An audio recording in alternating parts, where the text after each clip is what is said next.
Hello दोस्तों, मैं हिमांशु कुमार स्वागत करता हूं आप सभी का हमारे यूट्यूब चैनल DTA भागलपुर में।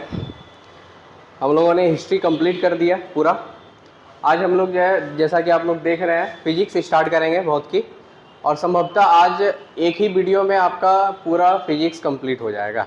ठीक है, जो ऑफिसर्स एकेडमी का जितना भी क्वेश्चन दिया हुआ होगा फिजिक्स में, तो आज हम लोग एक वीडियो में पूरा फिजिक्स कंप्लीट करेंगे। फिर उसी तरह केमिस्ट्री और बायोलॉजी भी आपको कंप्लीट करके यहाँ पे दे देंगे। ठीक है, तो टाइम वेस्ट नहीं करते हैं हम लोग, एग्ज़ाम भी नज़दीक है। तो आइए देखते हैं। पहला क्वेश्चन है कि मटर के तने का कुंडलन किसी भी आसपास की संरचना के चारों ओर किसका उदाहरण है? तो किसका उदाहरण है? तो ये हो गया आपका धिग्योट्रोपिन।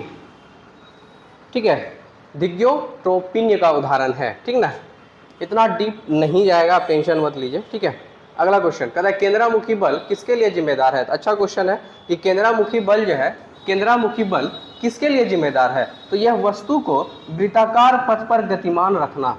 तो ये केंद्रामुखी बल जो है वो क्या करता है? वस्तु को वृत्ताकार पथ पर जो है वो कंटिन्यू रखता है, गतिमान रखता है। ठीक है, वही केंद्रामुखी बल। अगला क्वेश्चन, यूडोमीटर का उपयोग किया जाता है। तो यूडोमीटर का उपयोग किस में किया जाता है? तो यूडोमीटर का उपयोग किया जाता है बरसात की मात्रा नापने हेतु। बरसात की मात्रा नापने हेतु किसका? तो यूडोमीटर का। तो यूडोमीटर का उपयोग किसके लिए किया जाता है? तो बरसात की मात्रा नापने के लिए। ठीक है, अगला क्वेश्चन, एक फेम्टोमीटर। अच्छा क्वेश्चन है, एक फेम्टोमीटर जो है, एक फेम्टोमीटर कितने मीटर के बराबर होता है? तो एक फेम्टोमीटर जो है हमारा 10 पे पावर -15 मीटर। ठीक है, 10 पे पावर -15 मीटर के बराबर होता है क्या? तो एक फेम्टोमीटर। ठीक है, अगला क्वेश्चन, बैरोमीटर का प्रयोग। ठीक है, बार बार पूछता है एग्जाम में कि बैरोमीटर का प्रयोग निम्नलिखित में से किसके मापन में किया जाता है? तो बैरोमीटर का प्रयोग हम लोग किस में करते हैं? तो हम लोग करते हैं वायुमंडलीय दबाव नापने के लिए। तो वायुमंडलीय दबाव को, ठीक है, तो वायुमंडलीय दबाव को हम लोग किस में मापते हैं? तो बैरोमीटर में मापते हैं। ठीक है, अगला क्वेश्चन, निम्नलिखित में से कौन सी सुमेलित नहीं है? करें कौन सा सुमेलित नहीं है? तो याद ही रख लीजिए सबको, वोल्ट मीटर, विभवांतर। तो विभवांतर को किस में मापते हैं? वोल्ट मीटर में। पूछा गया क्वेश्चन है ये सब। ठीक है, कि विभवांतर को किस में मापते हैं? वोल्ट मीटर में। सही है। विद्युत धारा को, विद्युत धारा को किस में मापते हैं? ए मीटर में। 67 वाले में ही पूछा है ये, 67 बीपीएससी में ही ये आपको पूछा गया है। ठीक है, तो आप समझ रहे हैं कि कितना इंपॉर्टेंट है कि विद्युत धारा को किसमें? ए मीटर में। विभवांतर को किसमें? वोल्ट मीटर में। विद्युत वाहक बल, तो विद्युत वाहक बल तो क्या हो गया? तो पोटेंशियोमीटर। ठीक है, विद्युत वाहक बल पोटेंशियोमीटर।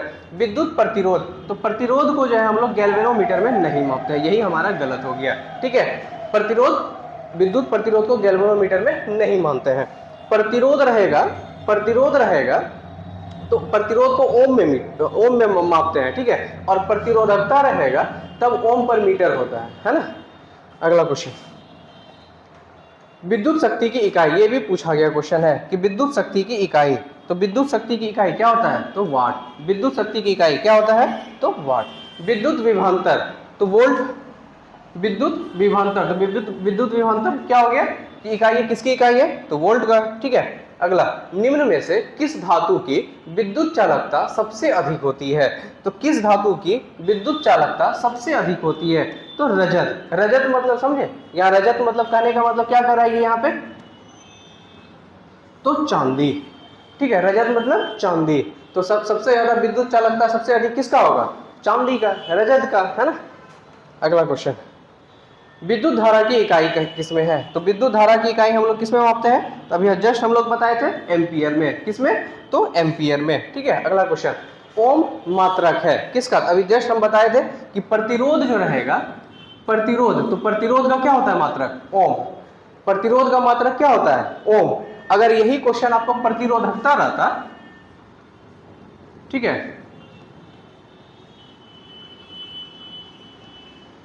प्रतिरोधकता रहता, तब इसका हो जाता है ओम मीटर। ठीक है, तब इसका हो जाता है क्या? तो ओम मीटर। ठीक है, अगला क्वेश्चन, इसका हो ही गया। अगला, विद्युत धारा। तो विद्युत धारा ए मीटर में, इसको ऐसे भी लिखा जाता है या फिर ऐसे भी लिखा जाता है ना। तो विद्युत धारा किसमें हो गया, एमीटर। ठीक है, अगला क्वेश्चन, चालक की विद्युत प्रतिरोध इकाई है, तो चालक का प्रतिरोध इकाई, तो चालक का प्रतिरोध इकाई क्या हो गया, ओम। चालक का प्रतिरोध अभी जस्ट बताए थे, तो प्रतिरोध इकाई क्या है, ओम।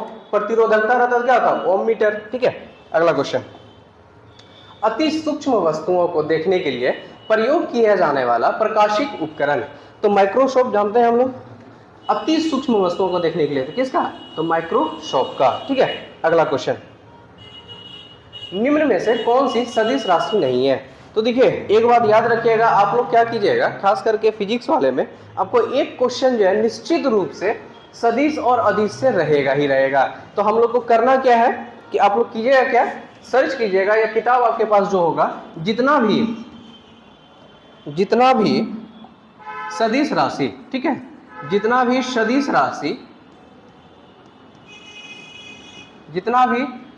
राशि, ठीक है, और अदिश राशि होगा, ठीक है, इसका हम लोग क्या करेंगे, एक लिस्ट बना लेंगे। ठीक है, इसका क्या करेंगे हम लोग, एक लिस्ट बना लेंगे, इस तरफ सदिश राशि, इस तरफ अदिश राशि, और उसको लिख लेंगे 5-6 के आसपास जो है, जो बार बार पूछता है। ठीक है, तो लिख लेंगे 5-6 और उसको रट लेंगे अच्छे तरीके से, है ना, क्योंकि निश्चित रूप से एक क्वेश्चन आपको यहां से रहेगा ही रहेगा। ठीक है, चलिए, तो यहाँ क्या कह रहा है कि सदिश राशि नहीं है, तो क्या नहीं है, तो वेग।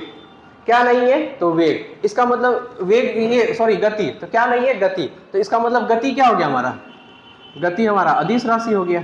तो अगर हमको लिस्ट भी निकालना है तो सदिश राशि नहीं है, इसका मतलब गति अदिश हो गया।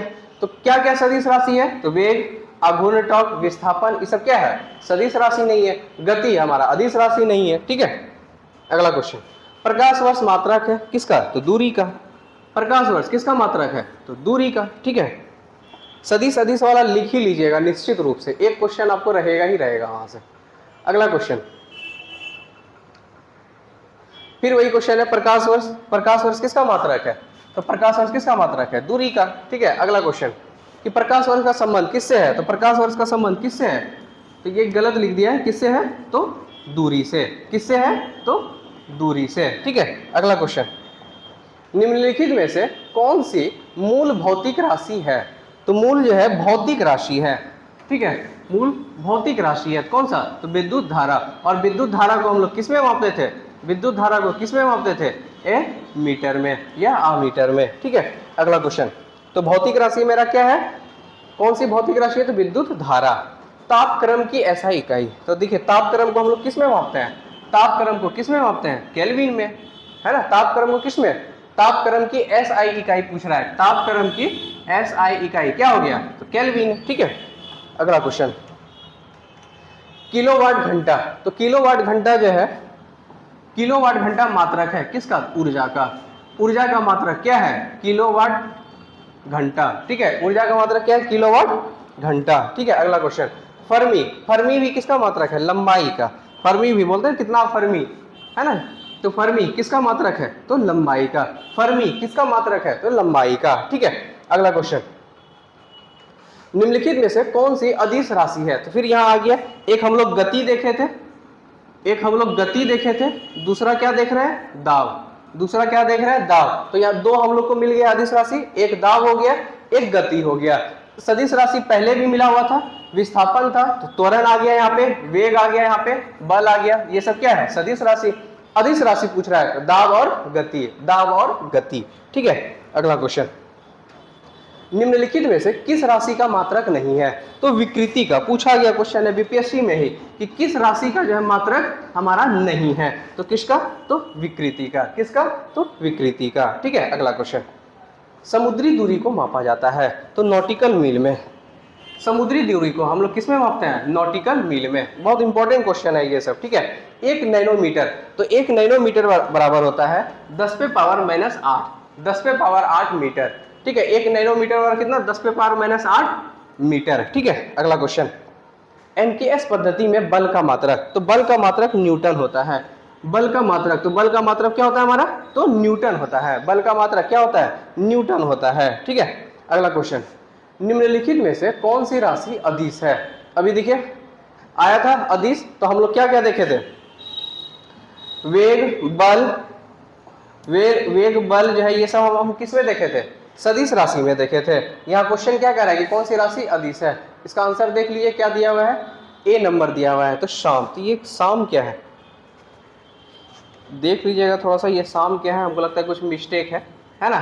तो अदिश सदिश राशि ये सब क्या हो गया हमारा, वेग बल संवेग त्वरण विस्थापन, ये सब क्या है हमारा सदिश राशि है ना। तो यहाँ पूछ रहा है अदिश राशि शाम, ठीक है, सदिश में ही देख लिए हम लोग, ठीक है। सदिश में क्या क्या देख लिए हम लोग, वेग बल त्वरण विस्थापन, और क्या देखे हम लोग, यहाँ संवेग देख लिए, संवेग देख लिए, और कुछ छूटा, वेग बल त्वरण विस्थापन संवेग ये सब क्या है, सदिश राशि है, ठीक है। अगला क्वेश्चन, एंगस्ट्रम इकाई है तरंग दैर्घ्य की, एंगस्ट्रम जो है, तो एंगस्ट्रम किसकी इकाई है, तो तरंग दैर्घ्य की, एंगस्ट्रम किसकी इकाई है, तो तरंग दैर्घ्य की। आवृत्ति को मापा जाता है किसमें, तो हर्ट्ज में। आवृत्ति को किसमें मापा जाता है, तो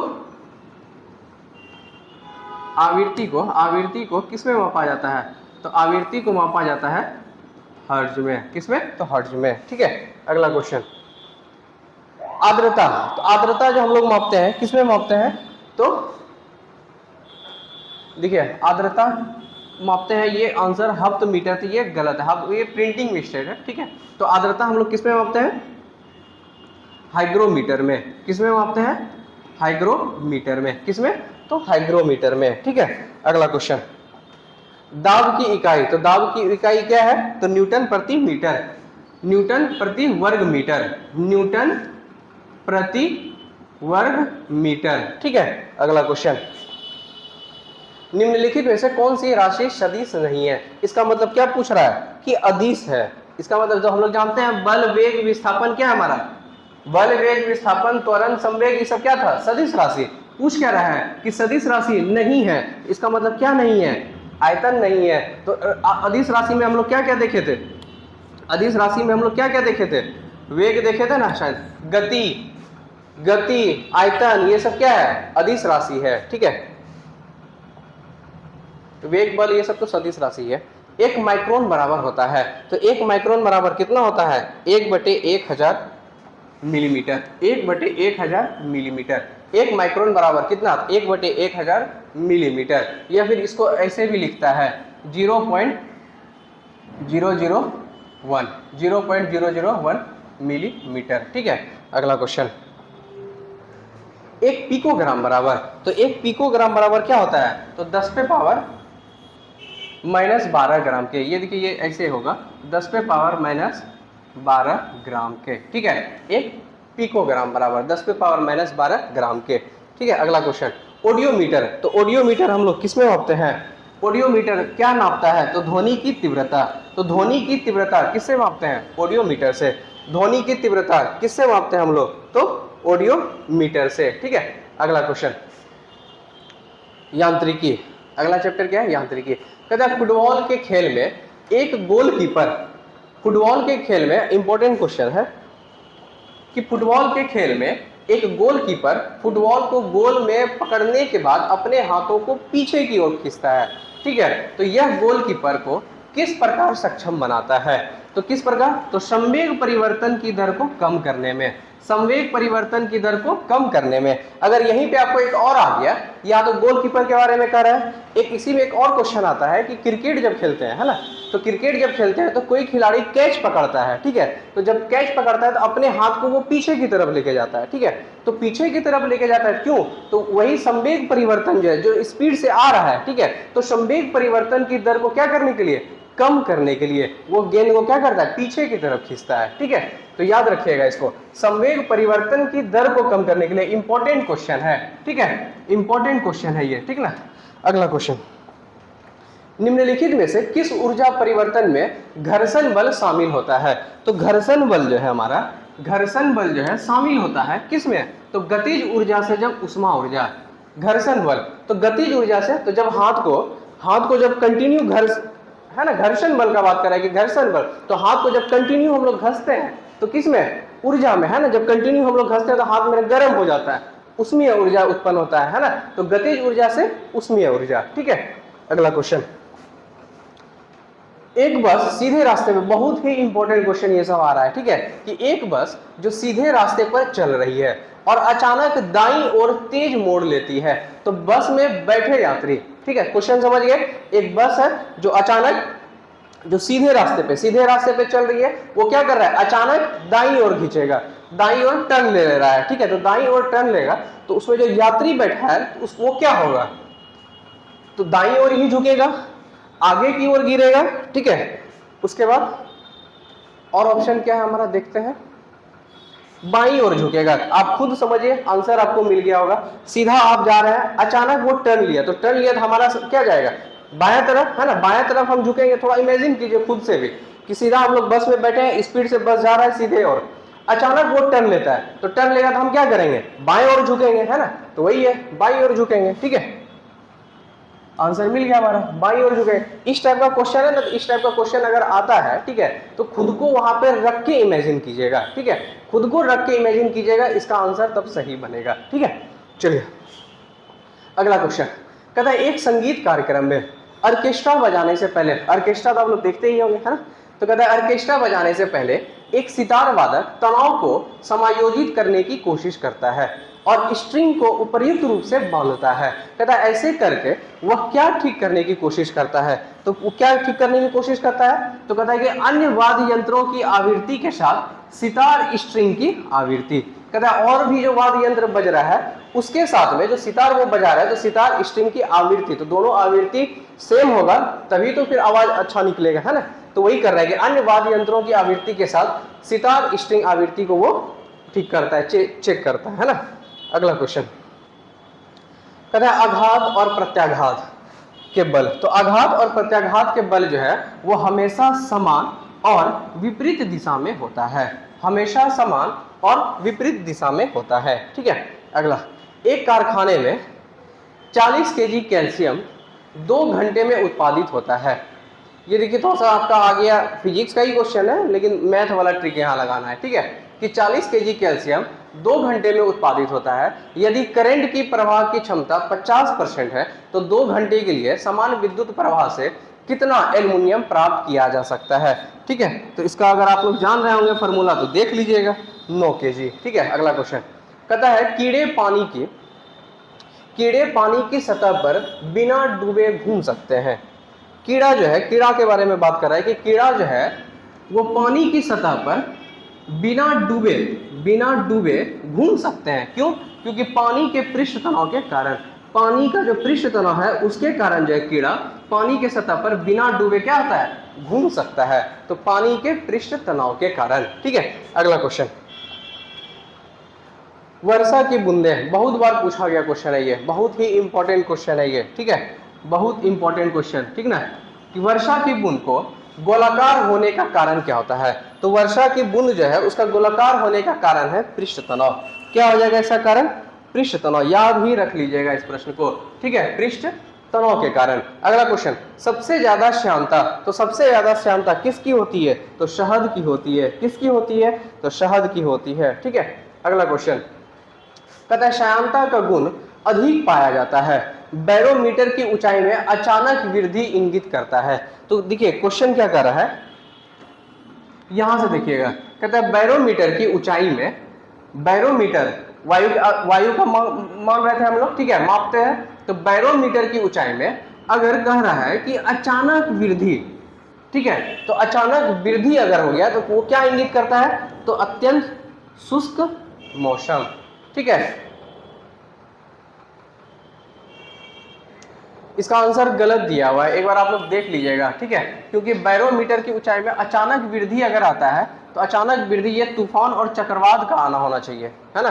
इसका एक बार आप लोग देख लीजिएगा, तूफान या चक्रवात होता है जब अचानक वृद्धि आता है, तो ठीक है, देख लीजिएगा एक बार और कमेंट में एक बार बता दीजिएगा आंसर क्या है, ताकि हम भी वहां पे पिन कर दें, ठीक है। अगला कहता है दूध से क्रीम को अलग करने के लिए, ये भी बहुत बार पूछा गया है कि दूध से जो है क्रीम को अलग करने के लिए निम्नलिखित में से किस तकनीक का उपयोग किया जाता है। तो केंद्रापसरण, ठीक है, केंद्रापसरण। इसका एक और नाम भी है, अब केंद्रीय बल ऐसा होता है ना, अब केंद्रीय बल के करके जो यहाँ पे केंद्रापसरण दिया हुआ है, ठीक है, देख लीजिएगा इसका वाला भी।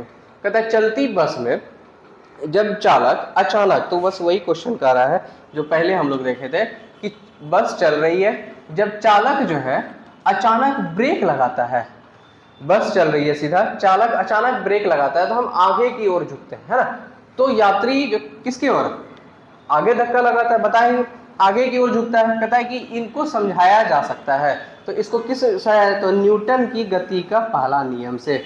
न्यूटन की गति का पहला नियम जो जड़त्व का नियम कहलाता है, न्यूटन की गति का पहला नियम जो क्या कहलाता है, जड़त्व का नियम कहलाता है। उसी के तहत हम लोग क्या करते हैं कि जब ब्रेक लगाता है तो हम लोग आगे की तरफ झुकते हैं, ठीक है। अगला क्वेश्चन कहता है पानी वाले बीकर में बर्फ का एक टुकड़ा तैर रहा है, जब पूरी बर्फ पिघल जाएगा, तो ये क्वेश्चन भी आपका बीपीएससी में पूछा गया क्वेश्चन है कि एक पानी है, पानी का ग्लास है, उसमें बर्फ का टुकड़ा डाल दिए, ठीक है, तो जब बर्फ पिघल जाएगा तो पानी के आयतन में या उसमें क्या परिवर्तन आएगा, तो उसमें कुछ भी परिवर्तन नहीं आता है। तो पानी का स्तर पहले बढ़ेगा फिर घटेगा, ये गलत है। अगला क्वेश्चन, सॉरी अगला ऑप्शन देखते हैं हम लोग। देखिए आ गया ना आंसर हमारा कि पानी का स्तर क्या होता है, वही रहता है। बर्फ पिघल भी जाएगा तो पानी का स्तर क्या होगा हमारा, वही रहेगा, ठीक है। अगला क्वेश्चन कहता है अधिक ऊंचाई पर उड़ने पर, अधिक ऊंचाई पर उड़ने पर एक हवाई जहाज के अंदर, ठीक है, कहता है वायु पंपों के उपयोग से सामान्य वायुमंडलीय दबाव बनाए जाते हैं, वायु पंपों के उपयोग से सामान्य वायुमंडलीय दबाव बनाए जाते हैं, ठीक है। अगला क्वेश्चन कंक्रीट की सड़क की तुलना में रेतीली सड़क पर चलना अधिक कठिन है। क्यों अधिक कठिन है, क्वेश्चन समझे। कह रहा है कि जो कंक्रीट वाला जो सड़क है उसके तुलना में रेतीली सड़क पर चलना अधिक कठिन है। क्यों कठिन है, तो कहता है कि रेत जो है और पैरों के बीच घर्षण जो है वो कंक्रीट और पैरों के बीच घर्षण की तुलना में कम है, ठीक है। क्वेश्चन क्या कर रहा है हमारा कि कंक्रीट की तुलना में, ठीक है, एक मिनट,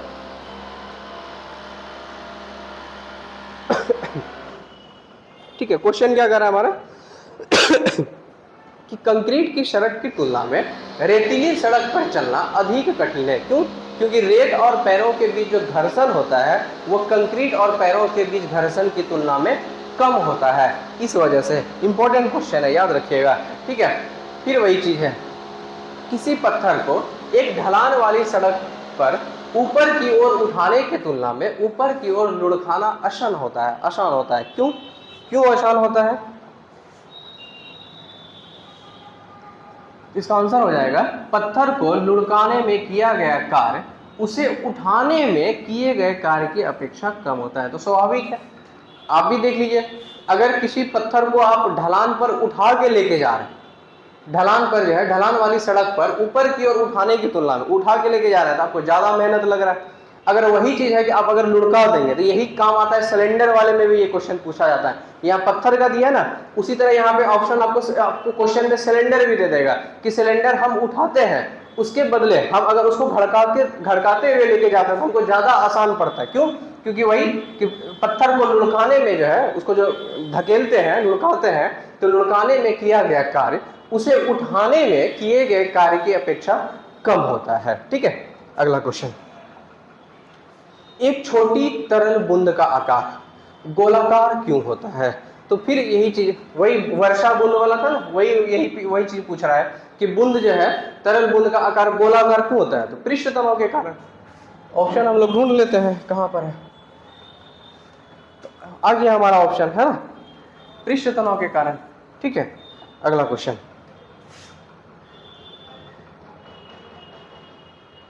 कहते हैं बरसात की बूंदों को गोल आकार होता है। तो फिर वही चीज है, जहां भी ये बरसात की बूंदें और गोल आकार वाला आएगा तो हम लोग आंसर क्या देंगे, सतही तनाव के कारण या पृष्ठ तनाव के कारण, सतही तनाव के कारण या पृष्ठ तनाव के कारण, ठीक है। अगला क्वेश्चन, कहता है एक हॉर्स पावर, ये तो सब जान रहे होंगे, 746 वाट के बराबर होता है। अगला क्वेश्चन, छिपकली के पैर डैश की तरह काम करता है। तो छिपकली हम लोग घर में सब देखते ही है ना। तो कहता है छिपकली का पैर जो है वो किसके तरह काम करता है, तो वो सक्शन पैड के तरह, सक्शन पैड के तरह काम करता है, जिस वजह से कि वो दीवार पे चढ़ता है। ठीक है। अगला कहता है कि बॉल बेयरिंग का उपयोग साइकिल, स्कूटर आदि में किया जाता है। बॉल बेयरिंग का प्रयोग साइकिल, स्कूटर आदि में किया जाता है। क्यों? क्योंकि पहिया और धुरी के बीच जो है घर्षण बल क्या करता है, काम करने के लिए।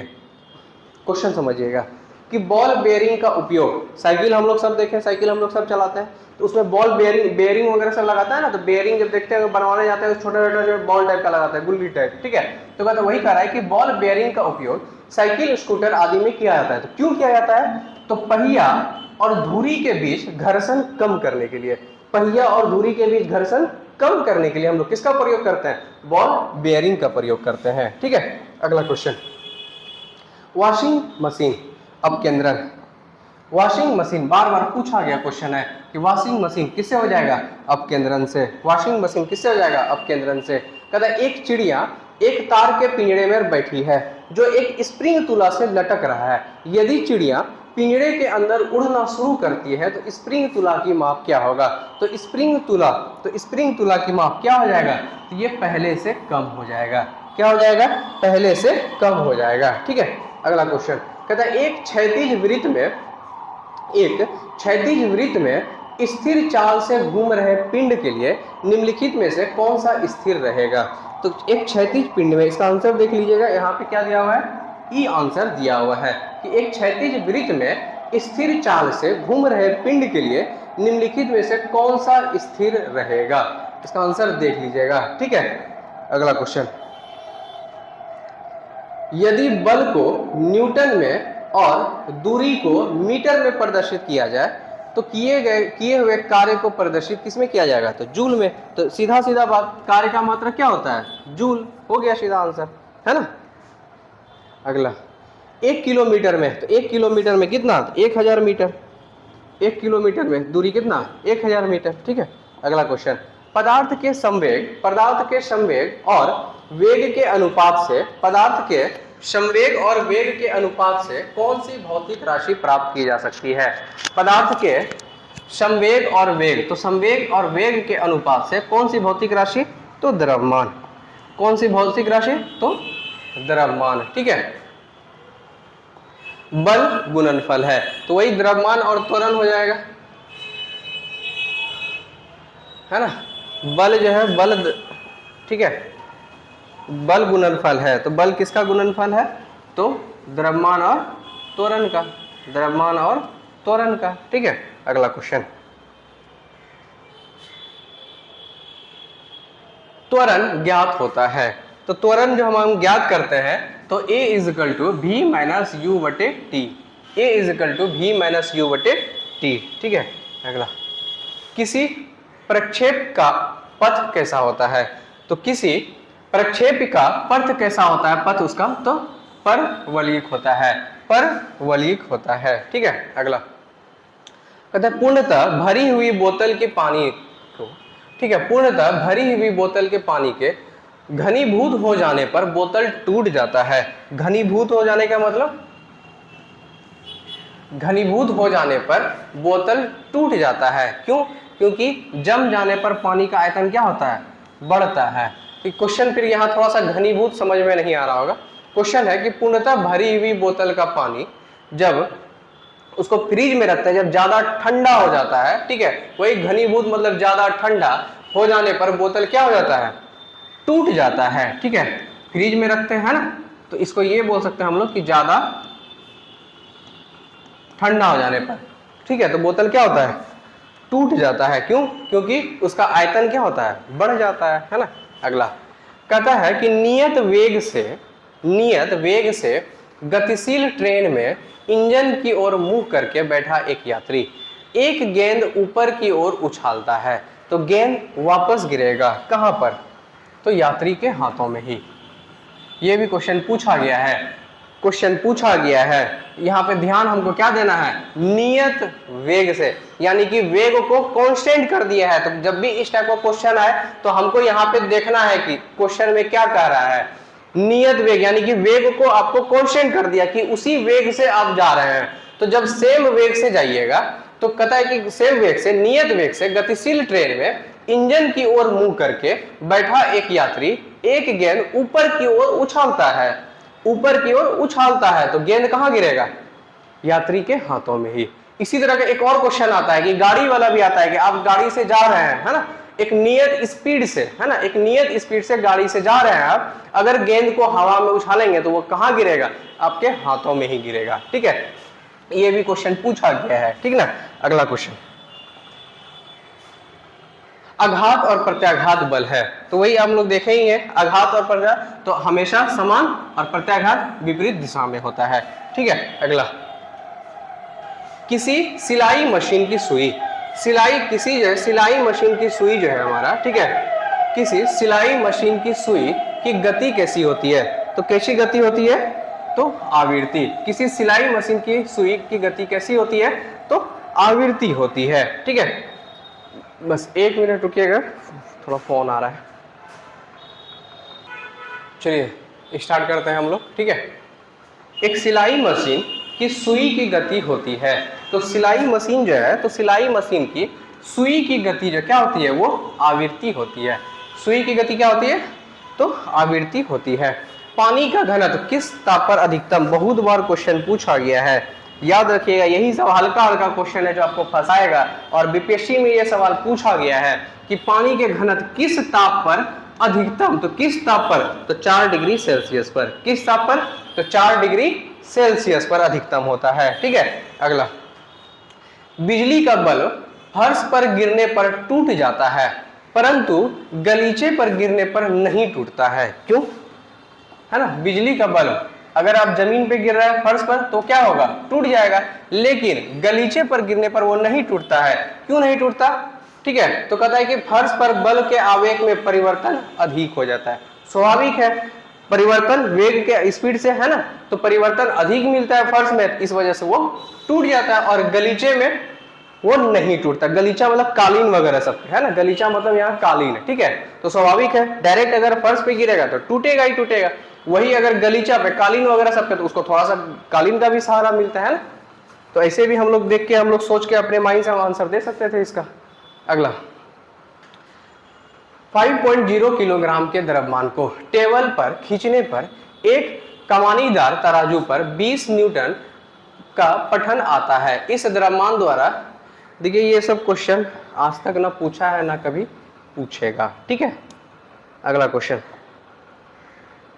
यदि किसी गतिशील वस्तु पर लगने वाले सभी बलों का योग 0 हो जाए तो, क्वेश्चन देखिएगा, कहता है कि यदि किसी गतिशील वस्तु पर जो बल लगता है तो सभी बल का योग जो है, सभी बल का योग क्या बोल रहा है कि 0 हो जाएगा, तो वह वस्तु जो है क्या हो जाएगा, तो समरूप गति से एक समान जो है वो चलती रहेगी, समरूप गति से एक समान वो चलती रहेगी। ठीक है, अगला क्वेश्चन,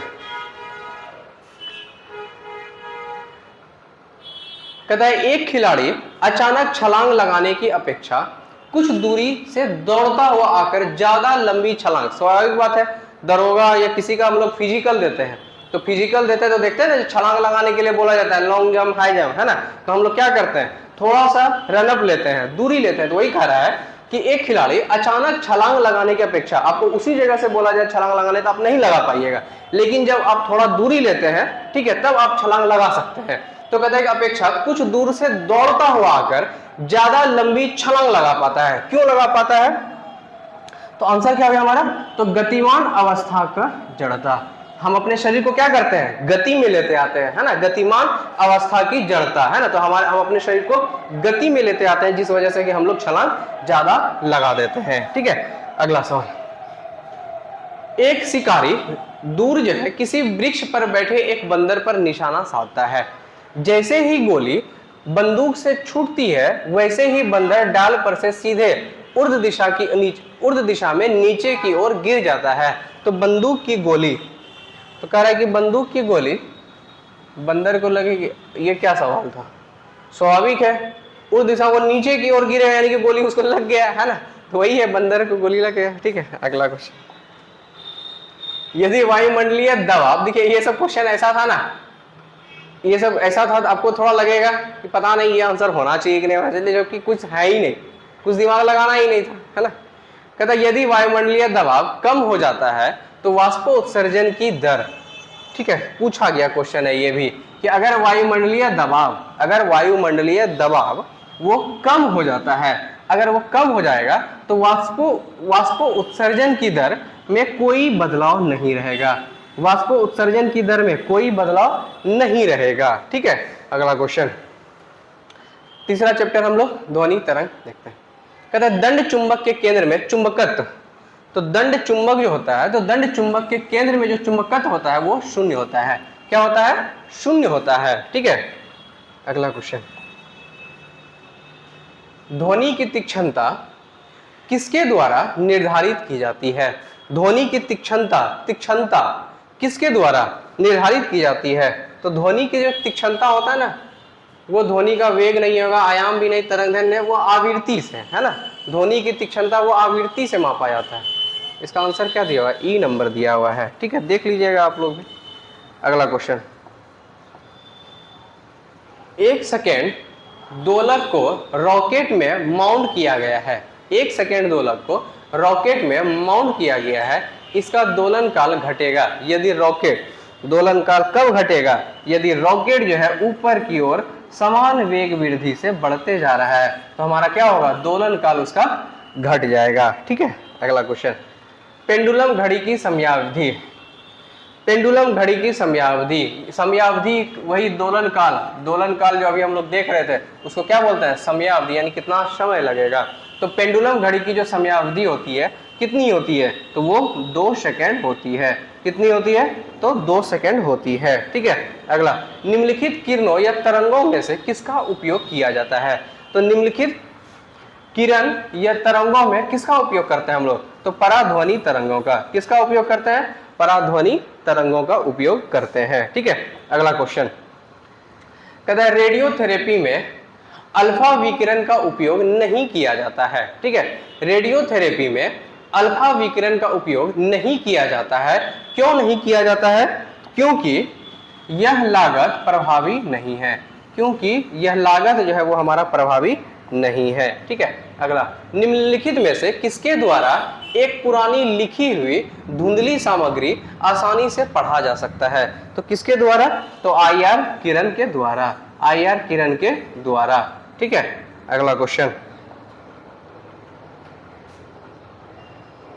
विद्युत चुंबकीय तरंग का वेग होता है। तो विद्युत चुंबकीय तरंग का जो वेग होता है, याद ही रख लीजिएगा इसको, कि विद्युत चुंबकीय तरंग का वेग हमारा क्या होता है? तो 3:10⁸ मीटर पर सेकेंड, या मीटर सेकेंड पर, देखिए इसको ऐसे भी लिख सकते हैं, 3:10⁸ मीटर पर सेकेंड, है ना, मीटर पर सेकेंड। तो वही किया है, 3:10⁸ मीटर, इसको ऊपर ले जाएंगे तो क्या करेंगे? माइनस सेकेंड, या फिर इसको ऐसे भी तो लिख सकते हैं, या फिर इसको ऐसे भी लिख सकते हैं, मीटर सेकेंड माइनस, बस वही चीज़ लिखा है, -1 जो है ना, तो बस वही चीज़ है।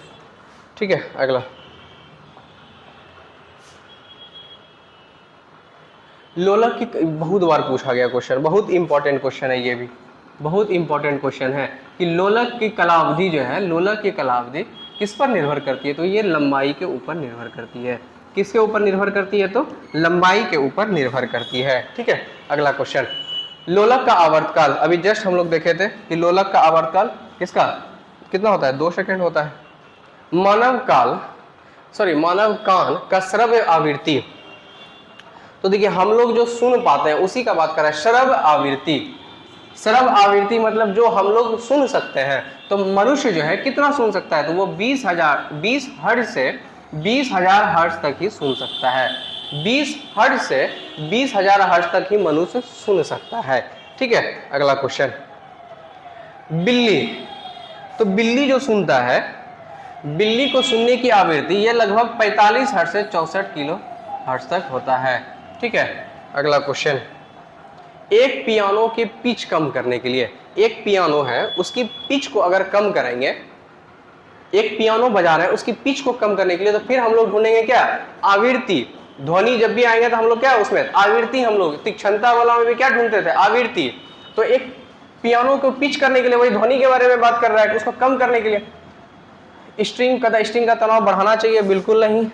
स्ट्रिंग की लंबाई कम, स्ट्रिंग का तनाव कम करना चाहिए, ई नंबर, उसकी आवृत्ति कम करना चाहिए। ठीक है, अगला, जब ध्वनि तरंग के रूप में चलती है, तो जब ध्वनि जो है वो तरंग के रूप में चलती है तो क्या होता है, तो माध्यम के कण अपनी औसत स्थिति को छोड़े बिना ऊर्जा का हस्तांतरण करते हैं, ऊर्जा का हस्तांतरण करते हैं। ठीक है, अगला, विभाजन की दीवारों में ध्वनि आवेशित करने के लिए सर्वोत्तम पदार्थ क्या है, तो कांच की रुई। विभाजन की दीवारों में ध्वनि आवेशित करने के लिए, ठीक है, तो ध्वनि आवेशित करने के लिए सर्वोत्तम पदार्थ, तो सर्वोत्तम पदार्थ क्या है, तो कांच की रुई, कांच की रुई। ठीक है, अगला क्वेश्चन, अगर ध्वनि वायु से जल में प्रवेश करती है, इस टाइप का भी क्वेश्चन पूछता है कि ध्वनि जो है वायु से जल में, मतलब ऐसे भी रहेगा कि जब ध्वनि विरल से सघन में मतलब वायु से जल में प्रवेश करती है तो किसी मात्रा में परिवर्तन नहीं होता है। तो किस मात्रा में, तो आवृत्ति में कोई भी परिवर्तन नहीं होता है। तो स्वाभाविक है, वेग अभी जैसे वायु में, तो वायु में वेग क्या होगा, स्पीड होगा, लेकिन पानी में जाएगा तो क्या होगा, परिवर्तन आएगा, कम होगा। तो वेग में परिवर्तन, उसका तरंग दैर्घ्य में भी परिवर्तन आ जाएगा, आयाम में भी, है ना, लेकिन उसका आवृत्ति में कोई चेंजिंग नहीं आता है, आवृत्ति में कोई चेंजिंग नहीं आता है। और ये क्वेश्चन भी पूछा गया है। ठीक है, और क्वेश्चन यहां तो क्लियर कर दिया, वायु से जल में, या फिर ऐसे भी लिखेगा विरल से सघन में, तो क्या परिवर्तन नहीं होगा, तो आवृत्ति परिवर्तन नहीं होगा। ठीक है, अगला क्वेश्चन, अनुदैर्घ्य तरंग। तो देखिए ध्वनि जो है हमारा अनुदैर्घ्य तरंग होता है, ध्वनि जो है अनुदैर्घ्य तरंग होता है, जबकि प्रकाश का जब पढ़ते थे तो प्रकाश जो वो हमारा अनुप्रस्थ तरंग होता था। ये पूछता है कि अनुदैर्घ्य तरंग की ध्वनि क्या है, ऑप्शन में यहां तो नहीं दिया है, अगर डायरेक्ट पूछता है तो ध्वनि अगर पूछेगा तो अनुदैर्घ्य भी रहेगा ऑप्शन में और अनुप्रस्थ भी रहेगा।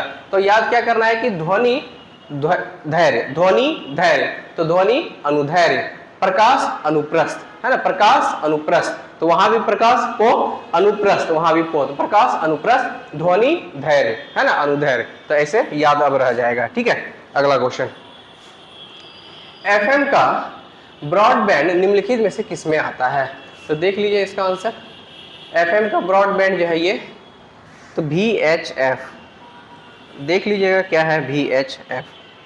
ठीक है, अगला क्वेश्चन, कि कंप्यूटर टोमोग्राफी, तो सीटी स्कैन जो हम लोग कराने जाते हैं ना, सीटी स्कैन कराने जाते हैं ना हम लोग, वही कह रहा है कि कंप्यूटर टोमोग्राफी जो सीटी स्कैन है, तो सीटी स्कैन का प्रयोग में क्या करते हैं हम लोग, एक्स किरणों का प्रयोग करते हैं।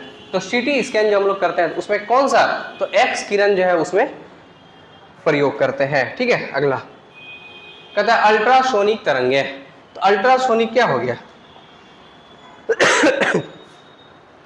अल्ट्रासोनिक तरंगे जो होती है ये हमारा 20 किलोहर्ट्ज से ज्यादा आवृत्ति की जो ध्वनि कहलाती है वही क्या कहलाती है, अल्ट्रासोनिक तरंगे, अल्ट्रासोनिक तरंगे कहलाती है। 20 किलो हर्ट्ज मतलब समझे, 20 किलो हर्ट्ज से ज्यादा मतलब समझे, 20 किलो हर्ट्ज से ज्यादा मतलब हो गया 20,000 हर्ट्ज है। ठीक है, तो 20,000 हर्ट्ज से ज्यादा, तो मनुष्य कितना तक सुन सकता है, मनुष्य 20 हर्ट्ज से लेकर 20,000 तक ही सुन सकता है ना। और 20,000 से जैसे ही हम लोग आगे जाएंगे तो वो क्या कहलाता है, अल्ट्रासोनिक, क्या कहलाता है, अल्ट्रासोनिक। ठीक है, तो यहाँ क्वेश्चन क्या कर रहा है, अल्ट्रासोनिक वेव, तो क्या हो गया 20 किलो हर्ट्ज मतलब 20,000 हर्ट्ज, तो 20,000 हर्ट्ज से ज्यादा आवृत्ति की ध्वनि तरंगे। ठीक है, अगला क्वेश्चन, निम्नलिखित में से किस सिद्धांत को चमगादड़ द्वारा उपयोग किया था। देखिए चमगादड़ जो है, चमगादड़ द्वारा उपयोग किया जाता है, ये ऑप्शन गलत है, ये सोनार तो ये वाला हो गया समुद्र वगैरह सब में जो हम लोग वस्तु को खोजने के लिए सोनार का यूज करते हैं, तो यहाँ गलत दिया हुआ है, यहाँ क्वेश्चन ऑप्शन गलत दिया हुआ है। ऑप्शन हमारा क्या होगा, चमगादड़ द्वारा उपयोग किया जाता है, तो वही अल्ट्रासोनिक तरंगे, अल्ट्रासोनिक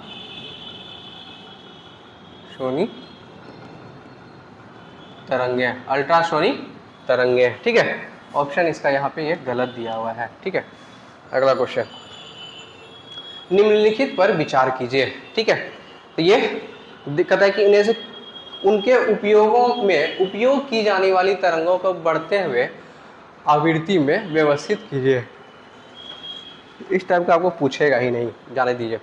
कहता है MRI मशीन, MRI कराने जाता है ना हम लोग,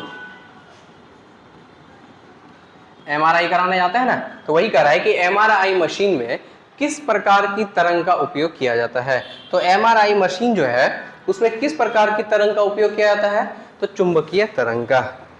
MRI में किस तरह का, तो चुंबकीय तरंग का। इस वजह से याद कीजिए, अगर आप लोग गए होंगे कभी MRI कराने के लिए, तो एक जो पूरा पैक होता है पूरा रूम है ना, वहां पे जहाँ पे आपको मशीन में लेटा के अंदर भेज दिया जाता है, तो चुंबकीय तरंग। तो अब अगर उसके साथ में अगर आप जाइएगा या फिर खुद पेशेंट अगर MRI कराने जा रहा है, तो उससे अंगूठी, बेल्ट, ये सब जितना भी है जो कि चुंबक खींच सकता है, वो सब बाहर ही उतरवा के उसको अंदर ले जाता है ना, बाहर ही। और उस रूम में जब जाइएगा तो आपको एक भी लोहा का या कुछ भी होता है ना, आपको कुछ भी सामान नहीं मिलेगा। क्यों? क्योंकि चुंबकीय तरंग का, MRI में चुंबकीय तरंग का प्रयोग होता है, तो वो क्या करता है, पूरा वो खींच लेगा, ठीक है। तो इस वजह से वो मना करता है, ठीक है। अगला, वायु में ध्वनि तरंग जो है, तो देख लीजिए यहाँ पे ध्वनि अनुदैर्घ्य, ध्वनि अनुदैर्घ्य, है ना। अगला क्वेश्चन, निम्नलिखित में से किसे हर्ट्ज में मापा जाता है, तो आवृत्ति को। आवृत्ति को किस में मापते हैं, हर्ट्ज में। पूछा गया क्वेश्चन है कि आवृत्ति किस में मापा जाता है, हर्ट्ज में।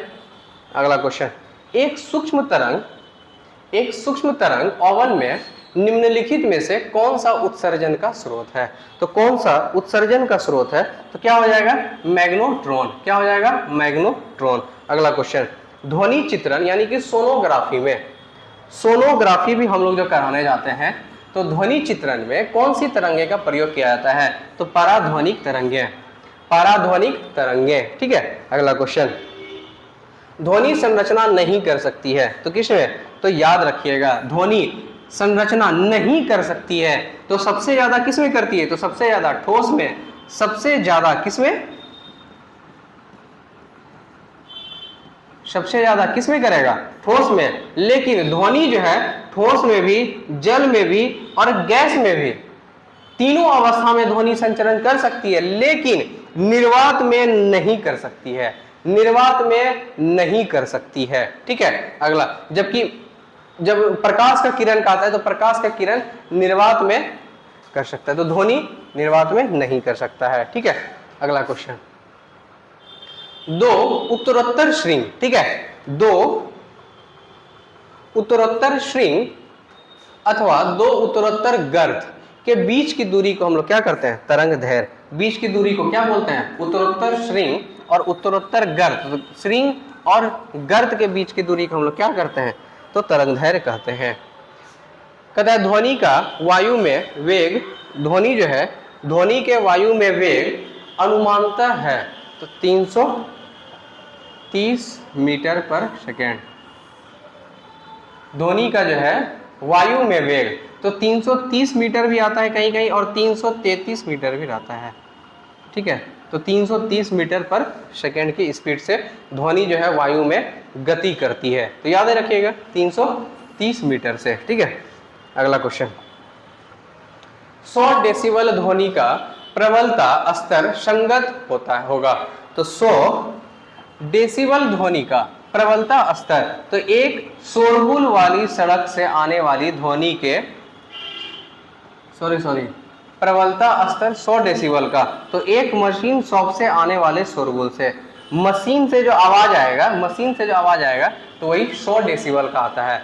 मशीन से जो आवाज आएगा वो कितना डेसिबल का, 100 डेसिबल का ध्वनि होता है।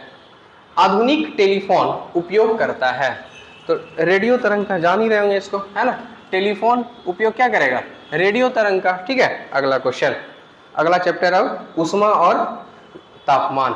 निम्न में से कौन परम शून्य ताप, बहुत बार पूछा गया है, इंपॉर्टेंट क्वेश्चन है ये, ठीक है।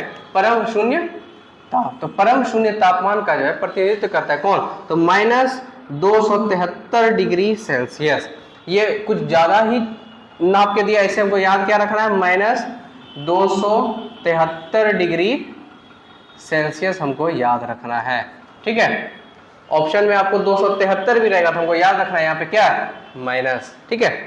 परम शून्य ताप, ठीक है। अगला क्वेश्चन पूछा गया क्वेश्चन है, याद रखिएगा। अगला, उच्च तापमान को अधिक दूरी से नापने के लिए उपयोग किए जाने वाला उपकरण, तो उच्च तापमान को किसमें नापते हैं, उच्च तापमान को पैरोमीटर में, उच्च तापमान को किसमें, तो पैरोमीटर में, ठीक है। अगला क्वेश्चन, एक बल्ब आपूर्ति से जुड़ा है, एक बल्ब जो 160 वाट बिजली की आपूर्ति से जुड़ा है, तो बिजली की खपत जो है कितना होगा, तो 100 वाट, ठीक है। अगला, बिजली की स्त्री का ताप तत्वों का निर्माण के लिए प्रयुक्त धातु है, तो बिजली में जो है बिजली की स्त्री का ताप जो है, यानी कि बिजली में मुख्य रूप से किसका, तो नाइक्रोम का प्रयोग करते हैं, वैसे वही कहना चाह रहा है ना। तो बिजली तार में किस रूप में, बिजली का तार जो होता है उसके ताप को कैसे, तो नाइक्रोम का। एक संवाहक के तापक्रम परिवर्तन के कारण इसमें विभव परिवर्तन होता है, इस घटना को क्या बोलते हैं, तो थॉमसन प्रभाव बोलते हैं।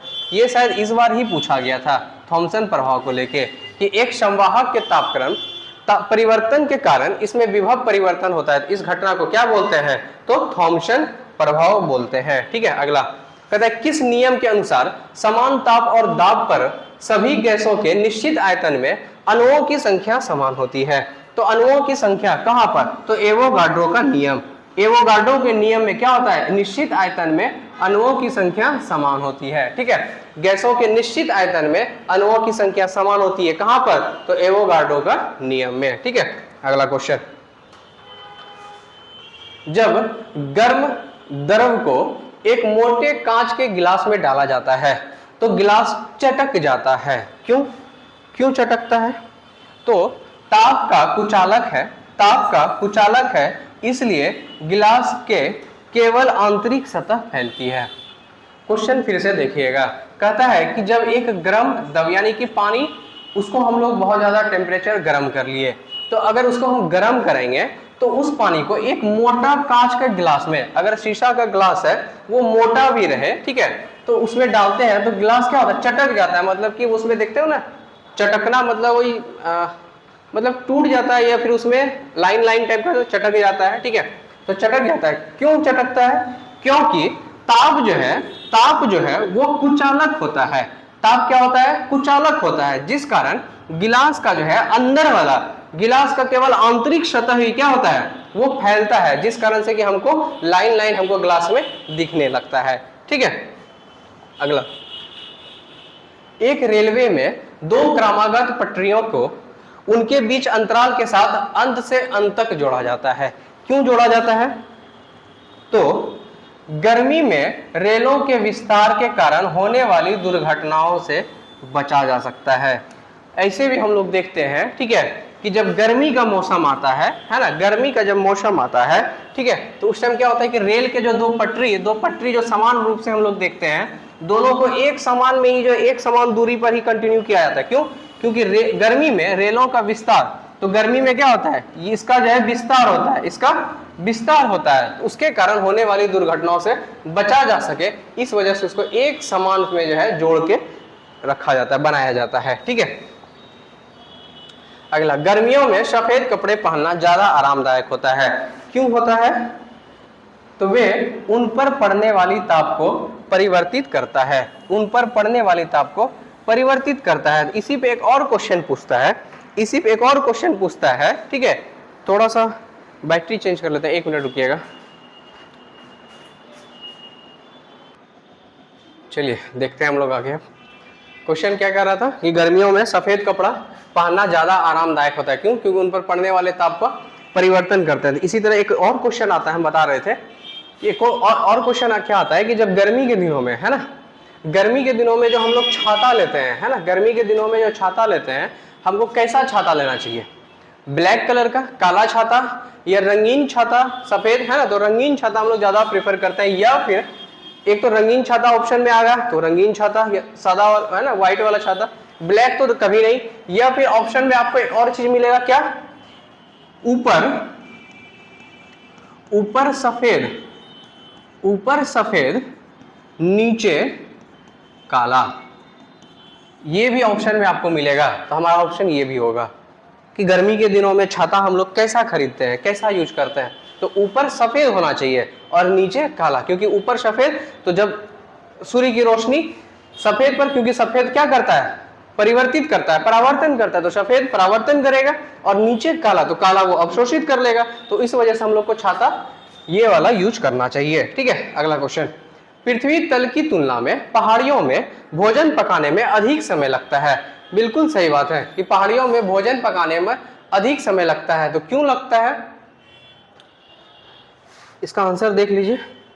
कहता है पहाड़ियों में क्यों लगता है, तो पहाड़ियों में वायुमंडलीय दबाव मैदानी इलाकों की तुलना में कम है। स्वाभाविक है कि पहाड़ पर हम जैसे जैसे आगे चढ़ते हैं, है ना, पहाड़ पर हम जैसे जैसे आगे चढ़ते हैं तो क्या होता है हमारा, तो वायुमंडलीय दबाव जो है हमारा, वायुमंडलीय दबाव जो है वो क्या हो जाता है, कम होते जाता है, कम होते जाता है, जिस कारण से इसलिए पानी क्या होता है, सेल्सियस 100 डिग्री सेल्सियस से जो है 100 डिग्री सेल्सियस से कम तापमान पर ही उबलने लगता है ना। वायुमंडलीय दबाव के कारण पानी क्या होता है कि 100 डिग्री सेल्सियस के कम तापमान पर ही उबलने लगता है, जिससे खाना पकाने में समय में वृद्धि हो जाता है, खाना पकाने में हमको ज्यादा टाइम लगता है। ठीक है, यही हमारा आंसर हो गया। तो ये भी क्वेश्चन पूछता है, तो ध्यान रखिएगा इस प्रश्न को। अगला क्वेश्चन, कि वह ताप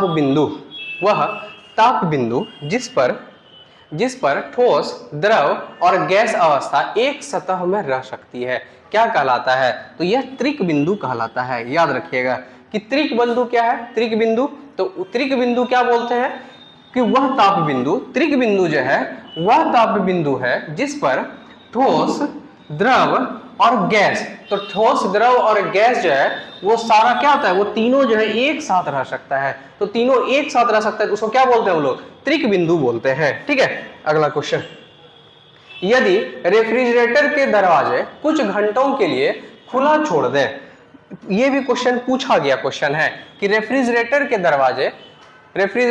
दरवाजे यानी कि फ्रिज है ना, तो फ्रिज का दरवाजा अगर कुछ घंटे के लिए खुला छोड़ दें तो कमरे का तापमान क्या होगा, कमरे का तापमान जो है वो बढ़ जाता है। कमरे का तापमान क्या होता है, तो कमरे का तापमान बढ़ जाता है। भले हम लोग फ्रिज खोलते हैं, रेफ्रिजरेटर खोलते हैं तो थोड़ा सा हमको ठंडक महसूस होता है, लेकिन वो कमरे के थोड़ा देर ज्यादा तक अगर खोले रखिएगा तो क्या करेगा, कमरे के तापमान को बढ़ा देगा। ठीक है, अगला क्वेश्चन, प्रेशर कुकर में, ये भी क्वेश्चन पूछा गया है, इंपॉर्टेंट क्वेश्चन है कि प्रेशर कुकर में खाना जो है जल्दी पक जाता है, प्रेशर कुकर में खाना जल्दी पकता है, पहाड़ों पर खाना लेट से पकता है ना, पहाड़ों पर क्यों, क्योंकि वायुमंडलीय दबाव वहां पे क्या होता है, कम होता है, तो वायुमंडलीय दबाव कम होने के कारण जब हम लोग जानते हैं कि पानी जो खौलता है तो पानी 100 डिग्री सेल्सियस पे खोलना स्टार्ट होता है ना, खोलने लगता है, तो 100 डिग्री सेल्सियस से नहीं खोल के क्या होता है, वो उसका और पहले मतलब उसका कम हो जाता है। तो स्वाभाविक है कि 100 डिग्री से हम लोग जानते हैं सेल्सियस से पानी खोलता है, खाना बनना स्टार्ट होता है, तो उससे कम अगर हो जाएगा तो समय हमको क्या लगेगा, ज्यादा लगेगा। यहाँ क्या कर रहा है कि प्रेशर कुकर में, तो प्रेशर कुकर में खाना जल्दी पक जाता है, क्यों, फिर उसका वही चीज हो जाएगा, क्यों, क्योंकि उच्च दाब, वहां क्या था, कम दाब, तो उच्च दाब के कारण पानी जो है उच्च तापमान पर उबलने लगता है। पानी क्या करता है, उच्च दाब के कारण पानी उच्च तापमान पर उबलने लगता है, तो उच्च तापमान पर उबलने लगता है, इस कारण से क्या होता है, प्रेशर कुकर में खाना जल्दी पकता है। ठीक है, अगला क्वेश्चन, एक पंखा गर्मी के मौसम में आराम की अनुभूति पैदा करता है। एक पंखा जो गर्मी के मौसम में आराम, तो आराम क्यों मिलता है, अभी जैसे गर्मी पूरा किया हुआ है, बैठे हुए हम लोग सब, ठीक है, अगर अभी पंखा चलना स्टार्ट हुआ हमको आराम मिलने लगता है, क्यों, क्योंकि हमारा पसीना जो है वो तेजी से वाष्पित हो जाता है ना, हमारा पसीना तेजी से वाष्पित होने लगता है, जिस वजह से हमको ठंडक महसूस मिलती है ना, तो वही क्वेश्चन है हमारा। ठीक है, अगला क्वेश्चन, डैश के कारण पानी एक उत्कृष्ट शीतलक कारक है। एक पानी जो है एक उत्कृष्ट शीतलन कारण है। तो उत्कृष्ट शीतलन कारण उच्च विशिष्ट उष्मा के कारण, उच्च विशिष्ट उष्मा के कारण। ठीक है, अगला क्वेश्चन, एक सुचालक को दूसरे चार्ज किए गए सुचालक के पास लाकर बिना संपर्क बनाए चार्ज करने की प्रक्रिया कहलाती है। तो क्या? प्रेरण कहलाती है। क्या कहलाती है? तो प्रेरण कहलाती है। अगला, बहुत ठंड के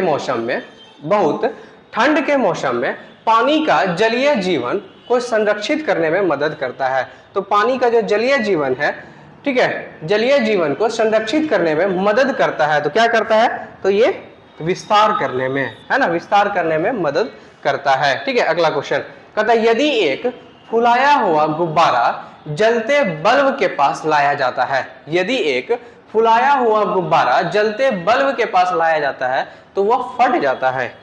स्वाभाविक है। क्यों फट जाता है? तो गुब्बारे के अंदर की हवा क्या हो जाती है? गर्म हो जाती है।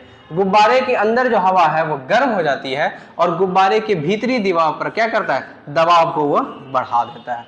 स्वाभाविक है। गुब्बारा है, हवा उसमें भरते हैं, अगर उसको जलते बल्ब के साथ, है ना, जलते बल्ब के पास लेते आएंगे तो वो बल्ब क्या करेगा? गुब्बारे के अंदर जो हवा भरा हुआ है उसको गर्म कर देगा, और उसको गर्म करने के बाद क्या करेगा कि फिर हवा क्या करेगा कि वो जो दीवार है अंदर का, ठीक है, गुब्बारे की भीतरी दीवार पर दबाव वो बढ़ा देगा। तो स्वाभाविक है, दबाव बढ़ेगा तो क्या होगा? गुब्बारा फटेगा ही फटेगा, है ना। अगला क्वेश्चन, बिंदु पर दाब के बढ़ने पर किसी पदार्थ के उबाल जो है वो कैसा प्रभाव होगा? अभी जस्ट देखें, कोई बिंदु है तो बिंदु पर अगर दाब बढ़ाएंगे, सीधा आप याद रखिएगा ये कि दाब बढ़ाने पर किसी पदार्थ का, तो दाब बढ़ाने पर पदार्थ की आकृति कैसी होगी? तो दाब बढ़ाएंगे तो पदार्थ क्या जो है, पदार्थ का उबाल कब क्या होगा? तो दाब बढ़ाएंगे तो उस पर प्रेशर ज्यादा लगा रहे हैं तो बढ़ जाएगा, है ना। अगला क्वेश्चन,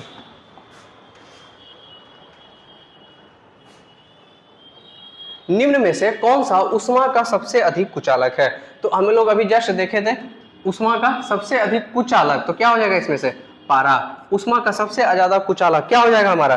तो पारा। ठीक है, अगला क्वेश्चन, अधिक ऊंचाइयों पर द्रव का क्वथनांक, अधिक ऊंचाई पर द्रव का क्वथनांक क्या होगा? घटता है। अभी जस्ट हम लोग देख रहे थे, है ना, पहाड़ों पर द्रव का क्वथनांक क्या होगा? घट जाएगा। अधिक ऊंचाई पर द्रव का क्वथनांक क्या होगा? घटेगा। बॉइलिंग पॉइंट कम हो जाता है ना, बॉइलिंग पॉइंट कम हो जाता है, इसलिए खाना लेट से पकता है। ठीक है, अगला क्वेश्चन, जब वैद्युतिक ऊर्जा गति में परिवर्तन होती है, तब जब वैद्युतिक ऊर्जा यानी कि विद्युत ऊर्जा गति में परिवर्तन होती है तो क्या होगा? तो कोई उष्मा का हानि नहीं होता है। कोई उष्मा यानी कि विद्युत ऊर्जा जा रहा है, विद्युत ऊर्जा कर रहा है गति में परिवर्तन। तो गति में मान लीजिए हम लोग परिवर्तन कर देते हैं, जैसे जैसे भी हम लोग आगे बढ़ा रहे हैं गति में परिवर्तन हम लोग कर रहे हैं, तो उसके बावजूद भी क्या होगा? जो उष्मा जो साथ साथ उष्मा चल रहा है वो उष्मा भी एक समान गति से ही चलते रहेगा, उसमें कोई हानि नहीं होगा। ऐसा नहीं है कि यहाँ से यहाँ टर्न लिए तो थोड़ा कम हो जाएगा, एक समान वो चलते रहेगा, कोई उष्मा का कोई हानि उसमें नहीं होगा। ठीक है, अगला क्वेश्चन, 50 डिग्री का मान फ़ारेनहाइट स्केल में कितना होता है? तो ये देख लीजिए, 50 डिग्री का मान फ़ारेनहाइट स्केल में कितना? 1/22। ठीक है, अगला क्वेश्चन कहता है ऊंचे स्थान पर पानी 100 डिग्री से सेल्सियस से कम तापमान पर खौलने लगता है। क्यों खौलने लगता है? क्योंकि वायुमंडलीय दबाव पर पानी का क्वथनांक क्या होता है? अभी जस्ट हम लोग देखे थे कि एक तो वायुमंडलीय दबाव जो कम होता है उस पर भी पानी का क्वथनांक अभी जस्ट देखे थे क्या होता है? पानी का क्वथनांक भी कम हो जाता है, जिस कारण से 100 डिग्री सेल्सियस के कम तापमान पर ही खौलने लगता है और खाना हमको लेट से बनता है। ठीक है, अगला क्वेश्चन, और प्रेशर कुकर में क्या होता है? 100 डिग्री सेल्सियस कम तापमान, वहां उच्च तापमान पर ज्यादा मिलता है तो प्रेशर कुकर में खाना जल्दी बन जाता है ना। अगला क्वेश्चन, वाष्प से जलने पर खौलते पानी से जलने की अपेक्षा अधिक तकलीफ होती है। बिल्कुल, जब हम लोग देखते हैं पानी जल रहा है, खौल रहा है, ठीक है, तो आपका अगर हाथ मान लीजिए हाथ पे पानी गिर गया, गर्म पानी, तो उतना ज्यादा नहीं जलाएगा जितना कि अगर उसका जो भाप है ना, जैसे कि चूल्हा वगैरह सब जलता है, मिट्टी का चूल्हा गांव में देखते हैं, खाना बना उस पर पूरा आग है, ठीक है, तो उस पर क्या होता है कि अगर पानी गर्म हुआ तो पानी अगर हाथ पे गिर गया तो उतना ज्यादा फर्क नहीं पड़ेगा, नहीं जलेगा, या फिर हो सकता है कि थोड़ा बहुत जल भी जाए। लेकिन आप क्या कीजिए, एक गिलास लीजिए पानी भर के, और वो जो चूल्हा जल रहा है, जो खाना बन गया, उस पर क्या कीजिए, आप पानी डाल दीजिए। उस पर जब पानी डालिएगा तो उसका जो भाप निकलेगा, तो वो जो भाप निकलेगा आपके पूरे हाथ को जला देगा, है ना, पूरे हाथ को जला देगा। तो वही कहता है कि शरीर वाष्प जो है शरीर के अंदर प्रवेश करता है। नहीं, ये भी नहीं होगा। और ऑप्शन देखते हैं हम लोग, क्या है, अपेक्षा पानी अधिक भारी, बिल्कुल बिल्कुल सही बात। यहाँ पे देख लीजिए आंसर इसका क्या आ गया कि वाष्प में जो है गुप्त ऊष्मा होती है। यही आंसर होगा हमारा। वाष्प हमको ज्यादा जला देता है, क्यों? क्योंकि वाष्प में क्या होता है, गुप्त ऊष्मा छुपा रहता है। ठीक है, अगला क्वेश्चन कहता है ऊष्मक की कुंडली बनी होती है।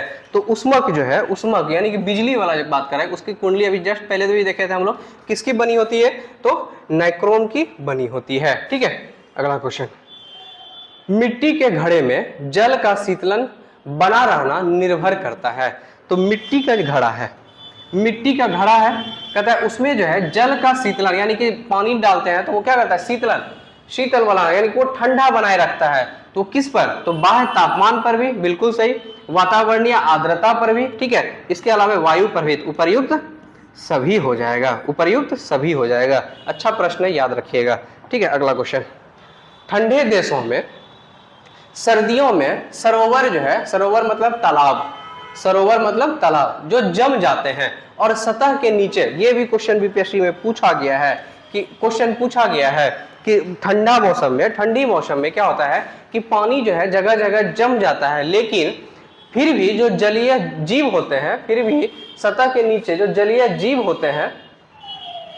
अच्छा, ये तो कह रहा है कि पानी का तापमान कितना रहता है, लेकिन हम क्वेश्चन एक और है आता है इसमें कि पानी है ना, तालाब जम गया, लेकिन उसके अंदर जो रहने वाले जीव होते हैं, जलीय जीव, जमने के बाद भी वो जिंदा रहते हैं, जमने के बाद भी वो जिंदा रहते हैं। क्यों? क्योंकि पानी का तापमान, फिर उसका आंसर सेम हो जाता है कि नीचे जो पानी है ना, पानी का तापमान जो है वो कितना रहता है, 4 डिग्री सेल्सियस। तो 4 डिग्री सेल्सियस तक जो है वो नहीं जमता है। पानी का तापमान कितना, 4 डिग्री सेल्सियस तक नहीं जमता है, जिस कारण से कि तालाब ऊपर वाला जब लेयर देखते हैं हम लोग जम भी जाता है, तो फिर भी जो नीचे मछली सब होता है, जलीय जीव जंतु सब जो होता है वो अंदर जिंदा रहता है ना, क्योंकि पानी का तापमान हम लोग अधिकतम कितना देखते हैं, 4 डिग्री सेल्सियस। अगला, 100 डिग्री सेल्सियस किसके बराबर होता है, तो 212 फ़ारेनहाइट के, 212 फ़ारेनहाइट के। अगला क्वेश्चन, 40 डिग्री, ये सब घटना चक्र से क्वेश्चन उठाया हुआ है। 40 डिग्री सेल्सियस का मान फ़ारेनहाइट स्केल में 104, 40 डिग्री सेल्सियस का 104। इसका कोई हम भुला रहे हैं अभी, इसका एक ट्रिक था, इसका एक सूत्र था जिससे कि नाप के ये निकाला जाता था। ठीक है, अगला क्वेश्चन, ये सारा घटना चक्र से लिया गया है क्वेश्चन। ठंडे के दिनों में, ये क्वेश्चन भी बीपीएससी में पूछा गया है, इस टाइप का क्वेश्चन बिल्कुल पूछा जाता है कि ठंड के दिनों में लोहे के गुटकों और लकड़ी के गुटकों को प्रातः काल छुए तो लोहे का गुटका ठंडा लगता है। तो लोहे का गुटका ठंडा लगता है, क्यों?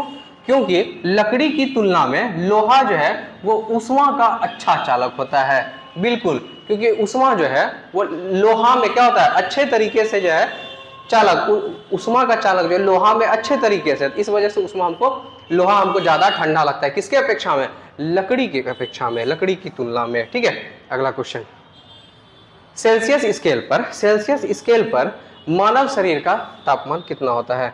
तो सेल्सियस स्केल पर मानव शरीर का तापमान कितना होता है, तो 36.9 डिग्री सेल्सियस, यह लगभग 37 डिग्री सेल्सियस। ठीक है, अगला क्वेश्चन, संघनन क्या है, संघनन क्या है। तो संघनन क्या है, तो वाष्प का द्रव में परिवर्तन, वाष्प का द्रव में परिवर्तन। ठीक है, वह तापक्रम जिस पर फ़ारेनहाइट एवं सेंटीग्रेड, वह तापक्रम जिस पर फ़ारेनहाइट एवं सेंटीग्रेड दोनों स्केलों का मान समान होता है। तो दोनों स्केलों का मान समान होता है किस पर, -40 डिग्री सेल्सियस पर, -40 डिग्री सेंटीग्रेड पर। ठीक है, अगला क्वेश्चन, किसी तापमान पर सेल्सियस और फ़ारेनहाइट पैमाना मेल खाता, तो वही हो जाएगा -40 डिग्री सेल्सियस, -40 डिग्री सेल्सियस। ठीक है, अगला क्वेश्चन, स्टीम इंजन यानी कि भाप इंजन जो है, भाप इंजन कैसे चलता है, ऊष्मा से चलता है ना, भाप इंजन कैसे चलता है, ऊष्मा से चलता है। अगला क्वेश्चन, वातानुकूलन यंत्र से किस कारण ठंडक मिलता है? तो वातानुकूलक यंत्र से किस कारण ठंडक मिलता है? तो गैस को दबाने एवं मुक्त करने से, गैस को दबाने एवं मुक्त करने से वातानुकूलन यंत्र जो है वो ठंडक पहुंचाता है, यानी कि एसी का बात कर रहा है। तो गैसों को उसमें क्या करते हैं, दबाते हैं और मुक्त करते हैं, जिस वजह से हमको ठंडक मिलता है। ठीक है, अगला प्रकाश। यहां से तो क्वेश्चन रहता है प्रकाश। ठीक है, तो प्रकाश हम लोग जल्द ही देखेंगे। अभी आप लोग का क्लास का टाइम हो गया है ना, तो हम लोग जल्द ही आज ही इसका वीडियो बन जाएगा। ठीक है, आज ही शाम तक में फिर इसका भी वीडियो, क्योंकि आज कंप्लीट हम लोग फिजिक्स कर देंगे। ठीक ना, चलिए बहुत बहुत धन्यवाद।